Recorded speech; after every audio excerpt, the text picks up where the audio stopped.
I started something that was only meant to be a fleeting thrill, and now it's turned into one of my biggest regrets. Have you ever been in a situation like this?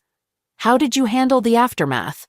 I've made a huge mistake, and it's consuming me, but I don't know how to move forward. My husband, who is 45, and I, 40, have been married for 7 years and have a 5-year-old son together. We were introduced by a mutual friend who thought we'd hit it off. At first, we were just enjoying each other's company, not looking for anything serious. But as time went on, we realized we had a deep connection and decided to become exclusive. 2 years into our relationship, we got married. He's a software engineer at Google, and I work in sales at an insurance company. Everything in our family life was going well, until I made a grave error. About 5 months ago, my husband got a promotion at work, which meant he had to work longer hours. He came home tired every day, and our intimate moments became rare. Each time I tried to initiate something, he would dismiss me, saying he was too tired or giving some other reason. This started to really bother me, and to distract myself, I focused more on my job.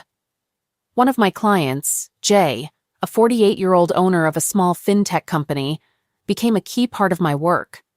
It was vital for my career to get his company's corporate health insurance contract with our firm, especially given the competitive insurance market. My boss told me to do whatever it took to win Jay's business and suggested I be more friendly than formal with him to build trust. So I started to be more relaxed and informal around Jay. I tried not to let my husband's distant behavior get to me, but it wasn't easy. The same pattern continued, and eventually I confronted him, asking if he was no longer attracted to me or if there was someone else. He assured me that wasn't the case and said his work stress was to blame. I believed him and stopped trying to initiate anything in the bedroom. With my son away at summer camp and my husband emotionally distant, I focused heavily on my job.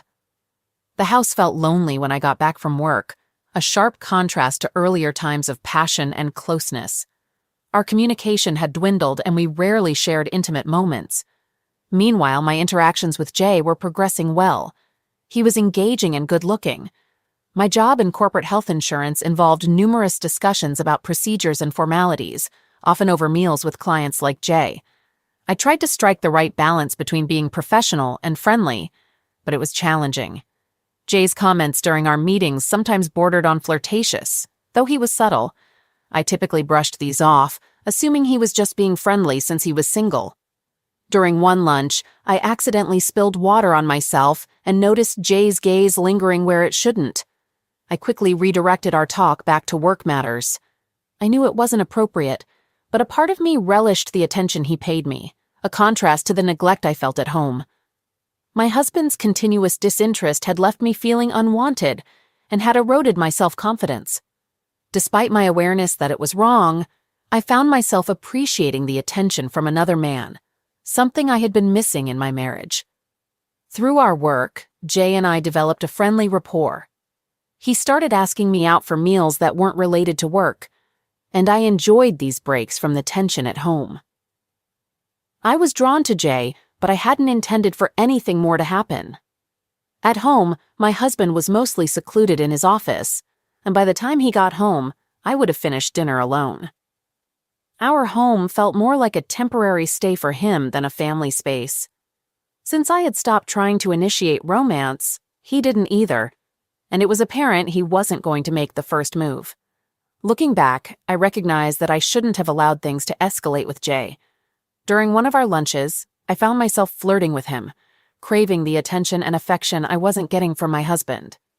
That evening, I did something completely out of character. I went home with Jay. My frustration and feelings of neglect led me to cross a line I had never imagined crossing. I left his place in the middle of the night, feeling confused and unsure. As I got into my car, I noticed I had missed calls from my husband. I hoped he'd be asleep by the time I got back, so that I wouldn't have to explain where I had been. Luckily, he was asleep when I got home, so I silently went to shower. The next morning, he asked about my whereabouts the night before, and I lied, claiming I had a late work meeting. My husband hardly responded to my explanation and simply continued eating his breakfast. I felt guilty about lying, but his lack of interest in me was still painful. It was then that I resolved not to see Jay anymore. As the contract with his company was almost over, I wouldn't need to meet with him much longer. I convinced myself that my indiscretion was a one-time mistake, reminding myself of my responsibilities to my husband and son. Determined to move past this, I threw myself into work, trying to ignore the emotional impact of my husband's aloofness. I ended up spending most evenings at the office, knowing that the warmth and anticipation that used to greet me at home were no longer there. My son was away at camp for another month, and attempts to connect with my husband during the week were met with his preoccupation and lack of engagement. He seemed content with his own activities, at least. Jay didn't reach out to me after our night together, which I had somewhat anticipated. Despite telling myself it was just a one-off incident, I was surprised by his complete lack of communication. Then, unexpectedly, on a Friday as I was leaving the office, I found Jay waiting for me. He approached and hugged me, saying he had missed me. I was taken aback by his sudden appearance and affection, unsure of how to respond. I told Jay that what happened between us was a mistake and couldn't happen again. He looked hurt by my words and clung to me, arguing that it wasn't a mistake and insisting on the undeniable attraction between us. His words made me falter in my resolve that it was just a one-time thing. Overcome by the moment, I kissed him again. We found ourselves getting intimate in his car in the parking lot, an entirely new and exhilarating experience for me. I promised to call him later before driving home. Once home, I went straight to the shower. When my husband returned and went to sleep without even a kiss, I made up my mind to see Jay again. I knew my actions were selfish and wrong, but with Jay, I didn't feel neglected. Even though I was aware of the potential consequences, a part of me wanted to ignore them. That's how my affair with Jay started. Jay knew about my husband and son and was surprisingly fine with our situation. I emphasized the need for discretion and to avoid being seen together. He suggested we could meet up as colleagues or friends, like we had before, and I agreed. Things seemed to go smoothly. My husband barely asked questions, so I didn't have to lie much. He noticed my late returns and occasional unreachability, but my vague replies were enough for him. He never probed further. The fact that my husband wasn't suspicious brought mixed feelings. On one hand, it was a relief, but on the other, it was disheartening because his lack of suspicion seemed to come from indifference rather than trust. Jay and I would meet at his place, or he'd pick me up after work when he could. We shared lunches and dinners, and sometimes we were intimate in his car or in elevators without cameras. The thrill of being with someone in such secretive public spaces was exhilarating, a kind of excitement I hadn't found in my marriage. This affair with a client was more thrilling than I ever imagined. The adrenaline rush from our clandestine meetings added a new dimension to my life. With Jay, I was rediscovering a sense of adventure and excitement that was missing from my relationship with my husband. Despite the excitement, I recognized that I was settling for something that wasn't ideal, but I found enjoyment in it nonetheless. After 2 months, my son returned from summer camp, and I had to readjust my schedule to accommodate his routine. This meant initially spending less time with Jay, but I managed to rearrange things so we could continue seeing each other. My affair with Jay didn't have a clear direction. I was navigating it without a specific plan. When I expressed my uncertainty to Jay, he comforted me by suggesting we just take things one day at a time without thinking too far ahead. His reassurance was a comfort I hadn't received from my husband, who was often preoccupied with work. However, it wasn't just his recent promotion that led to this situation. Even before that, he had always been focused on his job, leaving me to handle most of our home and parenting responsibilities alone. His promotion only intensified these dynamics. He used to carve out time for me on weekends or after dinner, but that had stopped. Once I began my affair with Jay, my husband's lack of attention became less bothersome. With Jay, I found the attention and affection I craved, both emotionally and physically. As time passed, I became increasingly indifferent to my husband's behavior, recognizing that he wasn't truly invested in me.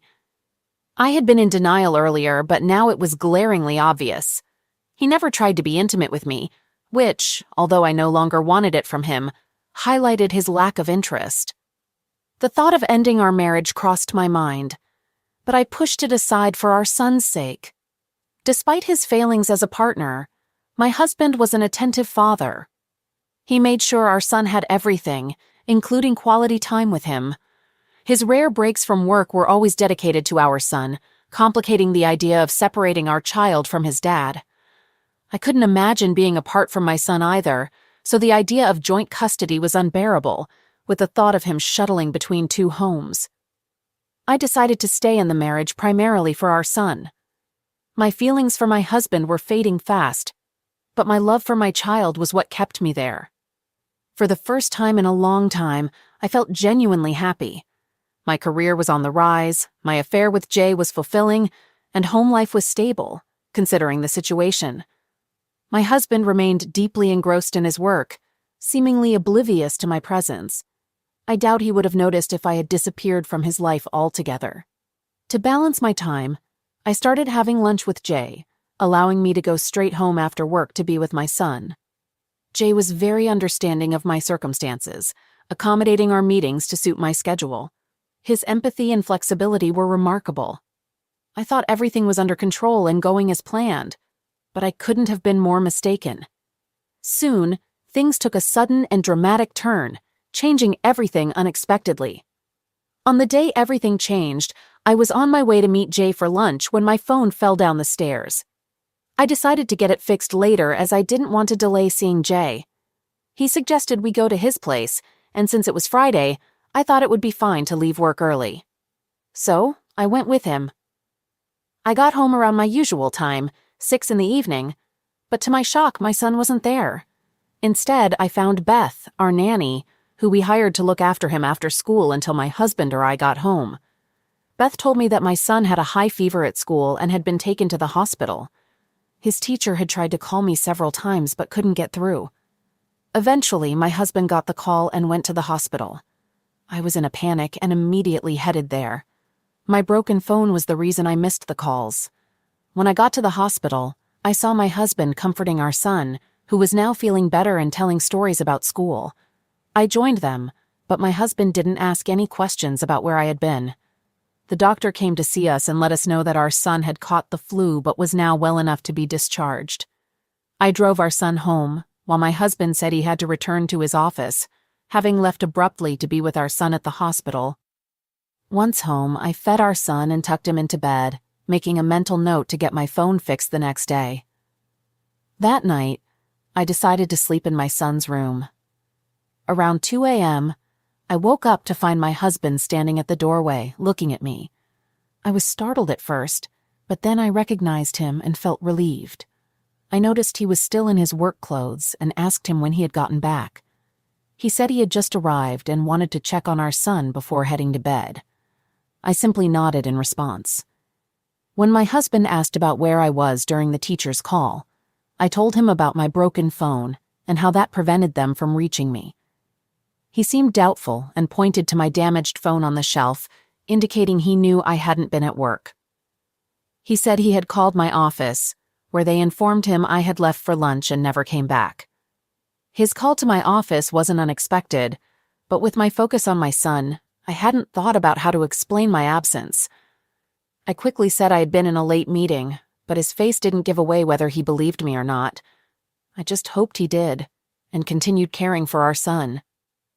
The next day I decided to stay home with my son, and also needed to address my phone issue.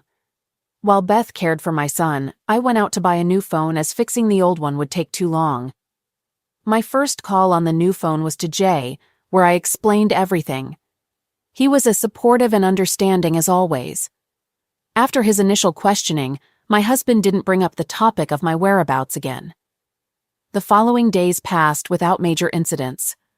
My son got better and returned to school, and our home life seemed to resume its usual routine. Returning to my regular office routine, I continued to meet Jay during lunch breaks.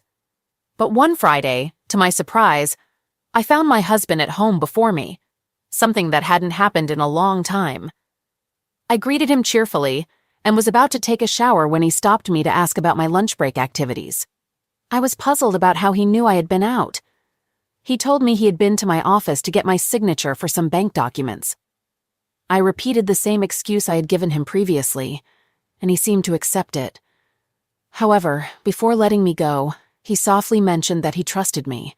Those words hit me hard. I was having an affair, yet he trusted me.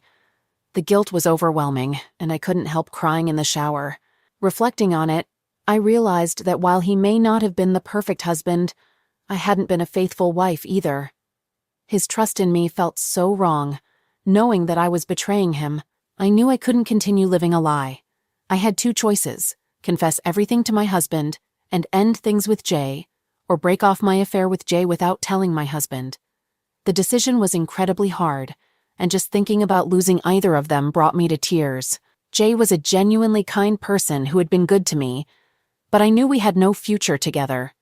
Leaving my husband and son wasn't an option I was willing to consider. I decided that the right thing to do was to end my relationship with Jay.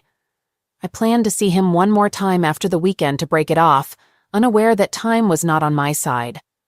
On Saturday, I planned to spend the day at home with my son. My husband's plans were unclear, as he rarely shared much with me since his promotion, often absorbed in work even on weekends. To my surprise, he stayed home that day instead of going to the office.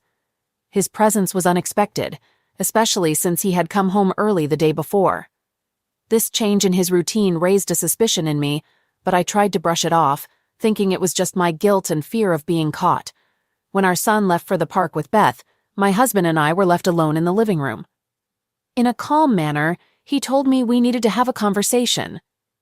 His calm and neutral demeanor led me to think he was unaware of my affair with Jay, but I was completely wrong. My husband had known about us.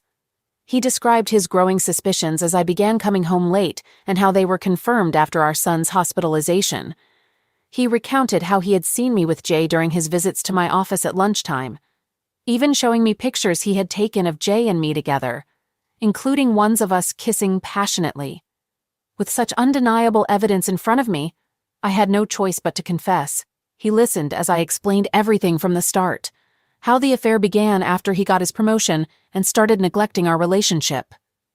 I shared my feelings and how Jay had filled the void of being desired and cherished. Throughout my confession, he kept his expression neutral. When I told him about my plan to end the affair on Monday, he didn't seem to believe me. He chuckled, pointing out that there was no need for lies now, as he already knew everything. I was relieved by his direct approach, yet he made it clear that he couldn't trust anything I said anymore. He explained that he had been working hard at his job to provide for us, including making plans for an upcoming international trip. He reminded me that he might not have been the perfect husband, but he had always been faithful. His words struck a chord and I felt tears well up. He mentioned that he had planned to confront me the previous day, but had given me a chance to come clean when he expressed his trust in me. He had hoped for a different reaction, and I realized just how much I had let him down. After leaving me alone in the living room to process everything, he returned with a glass of water and an envelope. I immediately knew what was inside: divorce papers. He had prepared them after seeing me with Jay in the parking lot. I was taken aback and hesitantly took the envelope from him. As I feared, the papers were for divorce, and he was seeking full custody of our son. I protested, but he argued it was for the best interest of our child. I couldn't agree to sign them under those terms. However, he warned that if I didn't, he would tell our son about my affair, leading him to possibly resent me. I was shocked that my husband would use such a tactic, threatening to tell our young son about the affair. At only 5 years old, such information would be devastating for him. I realized my husband was determined to get what he wanted, even if it meant leveraging our son in the process. My affair had already caused harm, and the thought of our son resenting me was unbearable, so I begged my husband not to follow through with his threat. However, my tearful pleas didn't sway him. He was adamant about his decision and gave me just 2 days to sign the divorce papers. He also insisted that I end things with Jay immediately, threatening to show our son the pictures of Jay and me together if I didn't comply. Unsure if he would really do it, I couldn't take the risk of exposing our son to such distressing images. My priority was to ensure a stable and healthy future for him. Left alone in the living room, I called Jay and ended our relationship. Jay understood that my son had to come first, and he didn't argue. He wished me well and even offered help if I ever needed it. Despite everything, I felt grateful to him for his understanding and kindness in this difficult moment. I reached out to my lawyer to discuss the custody terms in the divorce papers. He advised me that I could refuse those terms and fight for full custody of my son. However, I couldn't tell him about the blackmail from my husband involving my affair. Our call ended soon after. I felt cornered, facing no favorable choices. Whichever path I chose, it seemed I would lose my son. If I didn't sign the papers, my affair would be exposed, potentially causing my son to resent me forever. Or I could sign them and let him stay with his father, sparing him from the harsh truth. I opted for the latter, signing the papers. I could handle being apart from my son, but the idea of him hating me was unbearable. I hoped he would keep some good memories of me. My husband seemed content once I signed the divorce papers. He gave me a week to explain to our son why I would be leaving. It felt like he was using this situation to punish me. Although I knew I had to face the repercussions of my actions, I never imagined it would result in losing my son. I had always hesitated to consider divorce because of my son, but now I was left with no other choice than to say goodbye to him. Telling my son that I was leaving was the most agonizing experience I've ever had. His tears during our conversation brought me to tears too, and even now just thinking about it is painful. I did my best to explain to him that his dad would take care of him and that we would be together again soon. Seeing the hurt in his eyes was nearly unbearable, but I tried to stay strong for him. I treasured every moment I had with him that week. On Friday, when I dropped him off at school, I told him I wouldn't be home when he got back. He cried again, and I hugged him, promising we'd see each other soon. My husband watched us throughout the week. I secretly hoped that seeing my distress might change his decision, but he remained unmoved. I arranged for movers to take my things to a company apartment, the only quick option I had. When I left our house, my husband was there, showing no emotion. His indifference was clear. He told me he had started the divorce process and that his lawyers would handle everything. I just nodded. I asked him to take good care of our son and apologized for my actions. He assured me he would care for our son and told me I didn't need to worry. With that, I left the house, not saying anything more. It's been over a month since these events unfolded, and the divorce is still in progress. The attorneys have assured us that it should be resolved quickly since it's uncontested. I've moved into an apartment provided by my company, not having the energy to look for another place. My ex-husband has allowed me to talk to our son 3 times. I miss him so much, and it hurts deeply, but I take comfort in knowing he is being well taken care of. My ex was always a great father, and I had no doubt he would continue to be so for our son. My son mentioned that his dad now comes home early and spends a lot of time with him. This is bittersweet for me. I can't help but think that if these changes had happened while I was still there, maybe things would have turned out differently. While I know my affair was my own doing, it still hurts to realize that he couldn't make such efforts when I was a part of their lives. Focusing on my work has become my primary goal, as it's the only significant activity filling my days now. Since our final conversation at my home, I haven't reached out to Jay, and he hasn't tried to contact me either, which I am thankful for. In light of being separated from my son, I doubt I could have continued anything with Jay anyway. The regret of having had an affair is a constant weight on my heart. I often wish I hadn't acted on impulse and started a relationship with him. If I'd shown more patience and not betrayed my husband, I might still be living with my son. Perhaps over time, my husband might have given more attention to our relationship. I regret not waiting and giving in to infidelity. Update. 2 months have passed since I left our family home, and our divorce is now officially finalized. When my attorney asked if I wanted anything from my husband, I declined any claim to his assets. My only true desire was for my son, and since that wasn't possible, nothing else mattered to me. I've learned that my husband has moved on. My son mentioned seeing Beth, our nanny, coming out of my ex-husband's room one morning, which was a shock to me. Beth is in her early 30s. The ease with which my husband seemed to have moved on made me wonder, but then I realized I had no right to judge, considering my own actions contributed to the end of our marriage. Still, it hurt. I reassured my son, suggesting maybe Beth had just gone there to fetch something. Despite my ex-husband using our son against me during our separation, I refused to stoop to such tactics. I wouldn't manipulate my son to get back at his father. I was just grateful to talk to my son whenever I could. Beth would call me at my son's request, which I appreciated. Maybe she felt guilty about her relationship with my ex-husband, but I still thanked her for letting me talk to my son. I also got to spend weekends with him, which became the best part of my life. He would fill me in on everything, making sure I didn't miss out on any part of his life. The regret over starting the affair remained, especially poignant when I had to return my son to his father's house, the house that used to be mine too. It's been a year since my last update, and my son recently celebrated his 6th birthday. He's adjusted remarkably to the changes in our lives. About 6 months after I left the house, he stopped crying when I would leave him. Now he just smiles when I drop him off. A bittersweet reminder of our changed relationship. It's somewhat comforting to know I no longer make him cry, but it also leaves me wondering if he misses me. In other news, my ex-husband is now engaged to Beth, our former nanny. They plan to get married in 6 months. Even though I was the one who strayed, it's still hard to see him moving on with someone else, especially in the home we once shared. I found out about their engagement during one of my visits to drop off my son. I saw them sharing an intimate kiss, something I hadn't experienced with him in a long time. My arrival interrupted them. Beth seemed embarrassed, but my ex appeared almost pleased that I had seen their display of affection. The engagement ring on Beth's finger was unmistakable. My ex-husband took that opportunity to inform me about their engagement and upcoming wedding. I managed to smile, but his expression seemed to relish the discomfort he thought I felt. They resumed their embrace, and I couldn't help but feel that he was using this moment to get back at me for my infidelity. After kissing my son goodbye, I left. I want to thank everyone who offered support and empathy without judgment.